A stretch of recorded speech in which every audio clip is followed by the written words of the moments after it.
Jaka's story ran between issues 114 to 138 of Cerebus, although the final two issues are an odd epilogue that is not included in the graphic novel itself. This epilogue is a bit of a breather between one arc ending and another beginning. It's a narrative motif, so to speak, established as far back as high society. The plot of Jaka's story is deceptively straightforward. The story picks up immediately after Cerebus returns from the moon. He finds himself in a very secluded location, situated at some point on the crumbled mountain of skulls. At this location is Jaka, her husband Rick, the tavern owner, Pud Withers, and the writer, Oscar. A grizzled war veteran will appear later, but his actual place of residence is not established. Cerebus is taken in by Jaka, where he lives in the small room intended to be a nursery for the child Jaka mentioned when they last saw one another. Unfortunately, that child did not make it to full term. In effect, Cerebus hides out with Jaka and Rick as they go about their usual daily routine. At night, Jaka gets herself prepared to dance at Pud's empty tavern, but she never performs due to the lack of clientele. Then, one night, an old war veteran shows up and is bedazzled by Jaka's dancing. He promises to return the following evening. Oscar, who has written Jaka's story based on Rick's tales about his wife, also attends the performance. He is so amazed at what he sees that he's finally inspired to write the ending to the story he's been working on. All of the denizens of this small location, with the exception of Cerebus, convene at Pud's tavern to watch Jaka dance and to hear Oscar recite Jaka's story. However, Sirenists arrive and shut the place down with their unique style of maintaining order. Pud and the war veteran are killed. Oscar is sentenced to 2 years of hard labor, and Jaka and Rick are taken into custody. Jaka is placed in a dank, lightless cell next to her former nurse, the one who raised her during her childhood in the opulence of Palnu. The nurse is sentenced to die. Jaka is interrogated and coerced into admitting guilt for her actions. Rick and Jaka are finally allowed to see one another, and once Rick learns that Jaka did not naturally miscarry, he violently rejects her. Jaka is allowed to leave and return to Palnu. It ends with Cerebus returning to Pud's tavern and seeing the carnage that happened in his absence. As simple as the plot may be, there is so much to unpack within the story. As a character study, well, as a study of 4 characters, it is simply exquisite. There is so much that goes unsaid, and there's even more implied by the actions of each individual character. While not immediately obvious, there's a high degree of deception and false narratives that come into play. In fact, one element that makes Jaka's story work overall are all of these false narratives colliding and coexisting to create the story that is Jaka's story. The obvious instance of a false narrative is Oscar's retelling of Jaka's early years. It begins as a tale told to him by Rick. Oscar then weaves his own interpretation into that story, creating a piece of work that is based on his own perception and narrative necessities. So, the actual text pieces inserted into each episode aren't necessarily the actual story of Jaka's early years. They have been filtered through the lens of a dramatist with a flair for extravagance. Furthermore, the story is filtered through the lens of the writer, Dave Sim, who is borrowing Oscar's voice to tell that part of the story. Objectively, the early life of Jaka is completely suspect. Certainly, the basic details of what occurred may be true, but the events have 3 levels of interpretation layered on top, 2 of which are done by 2 different writers, Oscar and Sim, with 2 different motives. That is, it's a work of fiction within a work of fiction that originated from a third party. Somewhere under all those layers is the truth. However, in this case, one can presume the basic details are likely accurate. After all, the final arbiter of what gets told is the creator, Sim. Still, it has to be acknowledged that this narrative is filtered through many individuals, and this filtering is not an accidental device. It is in place to allow the reader to question the validity of the information being expressed. This builds on a subtle point that we'll get to in a moment. Rick deceives Jaka by stating he is looking for a job. He may simply be telling Jaka what she wants to hear. Rick is earnest, but he's also carefree, so being gainfully employed doesn't seem to be a priority. Living off the meager earnings of his wife appears to be enough for Rick. It's not that he's a malicious leech, he just has basic needs. As long as those simple needs are addressed, he seems perfectly content with what they have. So Rick's deception is very soft. Pud obsessively writes an internal narrative whereby he seduces and entraps Jaka into being the avatar of his base desires. His kindness to Jaka is utterly self-serving. He provides her with a place to stay, food, and a very modest income simply because he desires her. All the while, there's a seething need growing inside him. He becomes obsessive to the point where he decides to take actions once he has refined his internal narrative to a point where he believes there will be a favorable outcome. But he's also prepared to take direct courses of action should his attempt at emotional coercion fail. Pud's internal narrative begins with trying to sway Jaka with an admission of loneliness brought on by the death of his wife that likely never existed. This transforms in attempting to elicit sympathy over the death of his mother. This implies that Pud sees no difference between his mother and a wife. They are interchangeable women, fulfilling the same role. Not to mention, he knows he won't attract anyone on his merits alone. He has to manipulate them and coerce them into giving him what he wants, which reveals a lot about Pud's views about women in general. In part, Pud may subtly represent fans of the series, specifically the ones who continually asked about Jaka and when she'll appear next. Sim serves these fans more Jaka than they had previously been given. In fact, like the fans, Pud's view of Jaka is idealized and based on brief interactions. There's also the fans' perception of Jaka as a savior of Cerebus. That is, together they will have a happy ending. After all, she seems capable of influencing Cerebus in a direction that doesn't involve simple greed and exploitation. Instead, Sim subverts expectations of a happy conclusion. Sim, metaphorically, shoots down the fans that demanded Jaka's return and a deeper involvement in the series. But this point is speculative and highly interpretive. The nurse is a nebulous subject. Taken at face value, she could be who she claims to be, which is the woman who cared for Jaka during her childhood.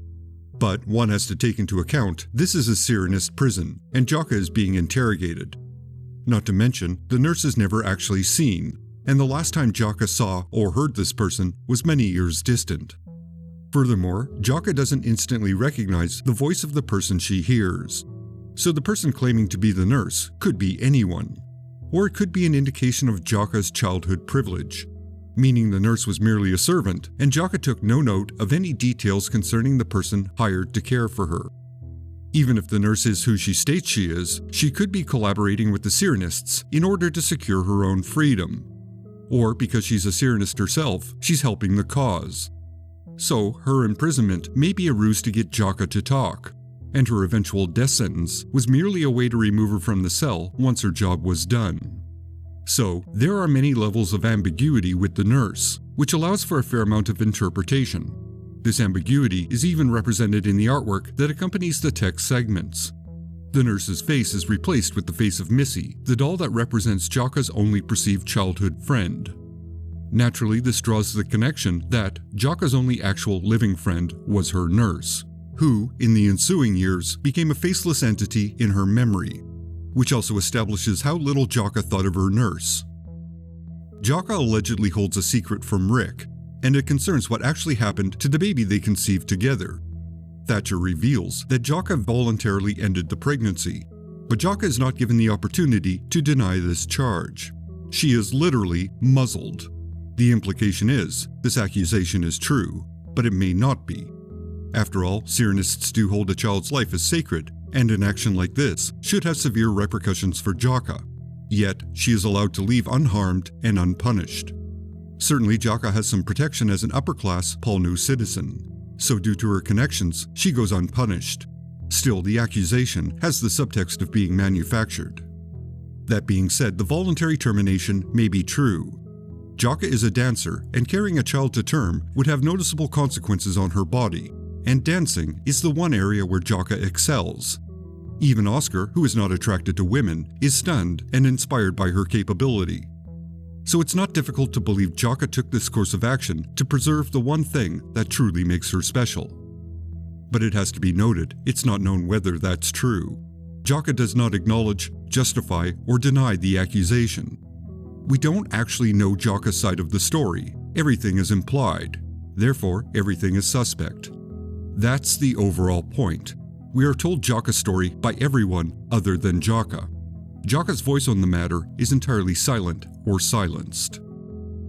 As an odd counterpoint, Cerebus is the only one not being deceptive. He states his intentions to both Rick and Jaka in very plain language, both of whom take his statements in stride. Furthermore, we get to see Cerebus begrudgingly accept his fate, as foretold by the judge. He is powerless. There is no empire for him to reclaim. He is seemingly abandoned by everyone. Metaphorically and literally, he lives like a child in a nursery, being cared for by two parents that embody everything he will never attain. Seemingly, every day he is reminded that he will die alone, unmourned, and unloved. The person he thought could have prevented this fate is unavailable, or more accurately, unattainable. What Jaka symbolizes to both the reader and Cerebus is not a possibility. This will be reinforced later in the series, near the end of the mothers and daughters arc. As an example of perfect staging, there's a scene from Cerebus' point of view as he gleefully listens to Jaka and Rick have an argument. Then we see as the argument turns intimate and Cerebus' mood changes in time with the tone of the conversation he's overhearing. It is a static, full-panel shot, but it is amazingly effective. Also of note is Jaka preparing herself every evening. Her preparation is nearly ritualistic. One could also read it as a sign of self-deception. That is, night after night, she's prepared to display her talents, and she makes every effort to ensure she puts on a perfect show. However, night after night, there is no audience. The amount of time dedicated to this task is wasted. Yet she does this every evening, undeterred by the wasted effort, driven by either ego, denial of circumstances, or unrelenting hope that her fortunes will change. The scenes are silent, like a pantomime. They are a futile gesture without reward, which could be a general metaphor for Jaka's life itself. Again, this is an element that's open to interpretation. Overall, the staging of each scene is astounding. A fair amount of credit goes to Gerhard once again. Every interior and exterior looks authentic, but it's not just the detail that is impressive. It's the fact that as a character moves, or the camera moves, it feels smooth and organic, like it's taking place inside an actual space. One cannot overstate how the background art grounds the series in its own reality and gives it a depth that is unparalleled. The episodes that take place within the current timeline generally adhere to a 6-panel grid, or variations of that grid. However, with the poet, Oscar, Sim takes some liberties with the actual panel dimensions, as an indication that the stories Oscar tells are exaggerations or distortions of actual events. The panels expand and become skewed. In many instances, when Oscar is talking to someone else, Oscar's panels are larger and inflated to give him more space on the page. Not only does this visual metaphor relate to the story Oscar is writing or telling, but it works as a very good indication of character itself. Not only does Oscar have an immense ego, one that literally requires the actual page layout to wrap around his personality, but one is also visually reminded that Oscar distorts whatever story or anecdote he tells. As an example of pure craft, this is a subtle reminder of the effort Sim and Gerhard put into every page. Quite possibly, in your narrator's humble opinion, Jaka's story may be the pinnacle of graphic storytelling in modern times. It certainly challenges any example one can think of for that esteemed position, and it may be the height of Cerebus itself. All of the page elements, the writing, the artwork, the characters, the lettering, and the layout feed into the entire narrative itself. All these elements service the story, and they are all utilized together to create an organic whole. And it is consistent, very consistent. There are no elements that feel weaker than others. It should be mentioned, I'm uncertain whether Jaka's story can be read on its own, independent of the series itself. That is, the history of Cerebus and his brief but established relationship with Jaka provides a context that feeds into the story. Definitely, if one comes in cold, they could appreciate the skill and level of storytelling. But does the intended impact require a familiarity with the series? That's a question I have a difficult time answering, due to my own awareness of the series. Furthermore, with that awareness, one witnesses an evolution of talent in Cerebus. There's the early rough days of the first 25 issues, then the next 24 issues are a surprising epic, which transforms into an even longer, more serious epic. Gerhard joins and adds a depth that was missing, taking the comic to a new level of graphic storytelling. These two art styles eventually merge and become one unique voice. This all culminates in Jaka's story. Put another way, Jaka's story is where one can state, this is what the medium can be at the best of times. As noted many times in many separate videos, had Cerebus not become what it did during the latter portion of its run, Jaka's story would likely be mentioned alongside other contemporary examples as required reading for anyone who examines graphic storytelling. The craft it contains is practically a handbook for any artist or writer. Behind the scenes, the series was well established and there weren't any notable or obvious changes. However, in the context of the overall narrative, there is something notable. In issue 114, the first part of Jaka's story, the note from the president contains some interesting insights. Despite Jaka's first appearance in issue 6 being a wedding gift to Denny Lubert, the character was not based on his then-wife, as many presumed. Jaka was based on another woman who would, coincidentally, become an exotic dancer shortly after Jaka's first appearance. In fact, it seems Jaka was a melding of a few different women that Sim knew at that time. In that specific column, Sim expresses an admiration for the character. About her he says, quote, "Jaka is someone I would happily spend a lot of time with. She embodies those qualities I always look for in a woman." Unquote. He ends that column with, quote, "Now if you'll excuse me, I have to pull out my notebooks and see if I can't do right by her." Unquote. These admiring sentiments are bittersweet in the context of future developments, and whatever respect Sim may have had for the character will be undone when Jaka returns and going home. Certainly, she was mistreated at the end of Mothers and Daughters, but that had a justifiable narrative purpose, and it was a hypothetical situation. Those were necessary scenes to teach Cerebus that he could never attain Jaka. In order for them to be together, Sim would have to radically change the character. This is a point worth noting for those that venture into the future volume, Going Home. Jaka's story is the last time we see the character as originally intended. She's a woman of privilege who put aside those trappings to become her own person and discover her own voice. If you're new and you like what you see, please subscribe and give this video a thumbs up.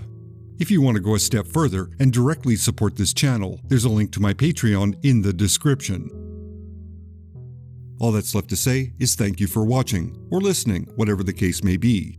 Thanks to all my fine supporters on Patreon and on YouTube. If you have the ways and means, please help out. I'm about a third of the way to my overall goal of being able to do this full time, so any and all support is greatly appreciated. Extra special thanks to Edward Clayton Andrews, Corey Drew, Alexa Zernish, Brian Deaton, Marc-Antoine Martinetti, Johnny Lim, Steve White, Taylor Dahl, Zach Kleinfelter, and Matt Marino. You are all justified and ancient.